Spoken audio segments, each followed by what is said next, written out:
the reasons why we are eating. Maybe you will answer that it is in order to live. But there are scientific reasons behind it. You want to know? Hi, this is Kiana, and this is my vlog.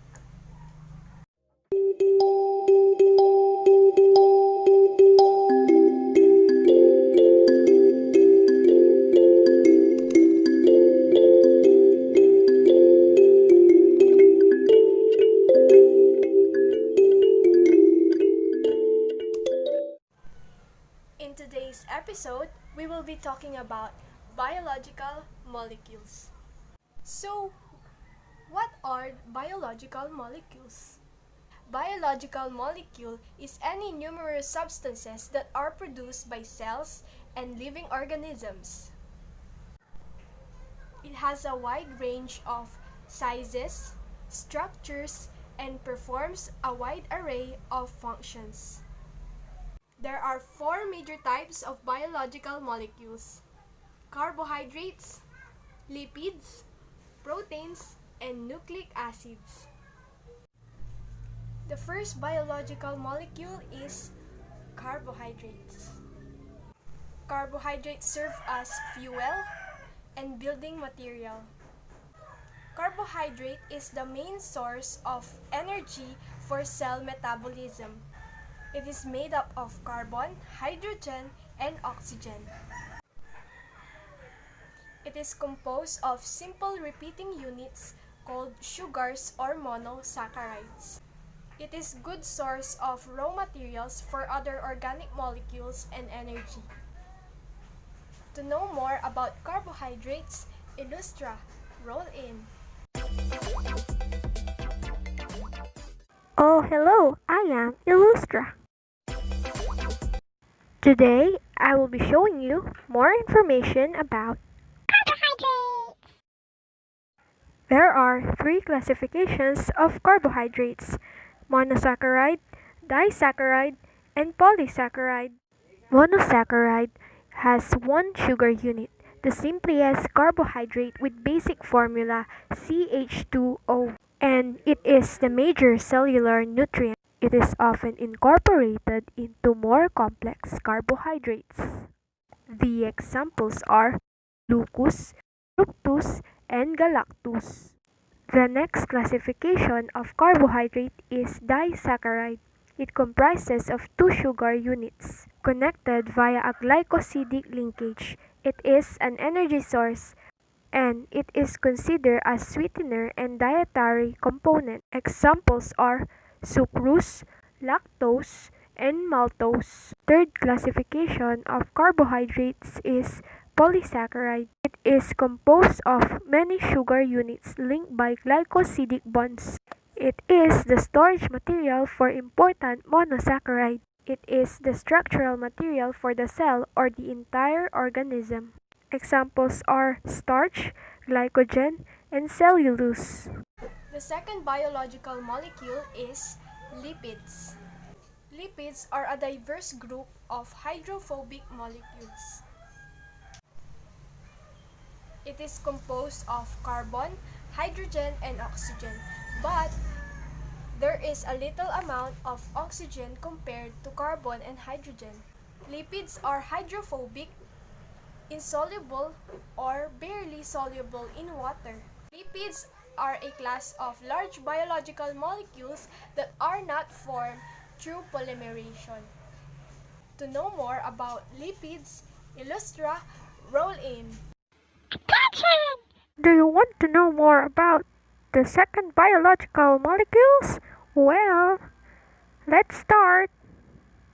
There are also three classifications of lipids. First is fats, second is phospholipids, and third is steroids. The first classification of lipids is fats. It is used to store energy composed of glycerol and three fatty acids. Examples are saturated fat, unsaturated fat, and neutral fat. Phospholipids is the main component of all cell membranes in all organisms. It is composed of glycerol, two fatty acids, and a phosphate residue. Example: phospholipids self-assemble into bilayers when surrounded by water and form the characteristic structure of plasma membrane. Third classification of lipids is steroids. It regulates fluidity of cell membranes. Steroids is based of sex hormones. It has a common four-ring structure. Example: cholesterol found in cell membranes regulates the rigidity of the cell membrane and are the base material for the production of sex hormones like estradiol and progesterone. The third biological molecules is proteins. Proteins is the most diverse biomolecule in terms of structures and in terms of functions. It is composed of carbon, hydrogen, oxygen, and nitrogen. Proteins is structured as chains of amino acids and linked by peptide bonds, folded by unique 3D shapes and held by many different molecular forces. To know more about proteins, Illustra, roll in. Oh, proteins! I can present you more information about that.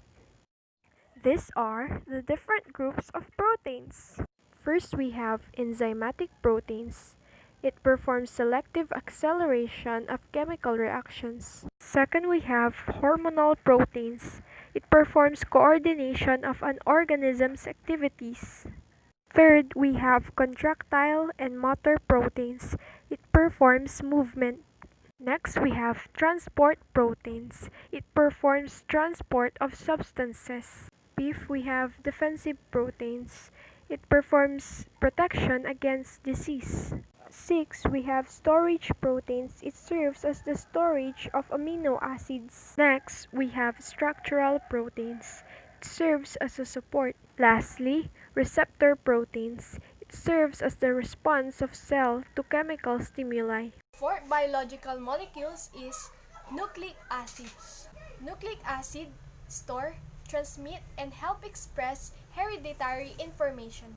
It carries and interprets genetic information. It is composed of carbon, hydrogen, oxygen, nitrogen, and phosphorus. The amino acid sequence of polypeptide is programmed by a unit of inheritance known as gene. Genes consist of DNA, which belongs to the class of compounds called nucleic acids. More about nucleic acid, Illustra, roll in. We are down to fourth biological molecules. Let's see information about nucleic acid. There are two types of nucleic acids. First is deoxyribonucleic acid, also known as DNA.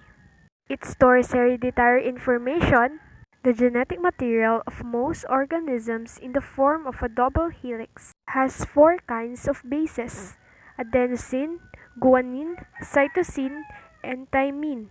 And the sugar attached is a deoxyribose.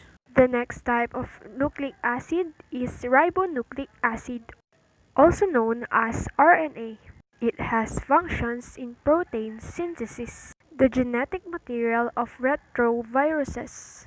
Single-stranded helix with four kinds of bases: adenosine, guanine, cytosine, and uracil instead of thymine, and sugar, which is a ribose. Here is the summary of what we've learned today.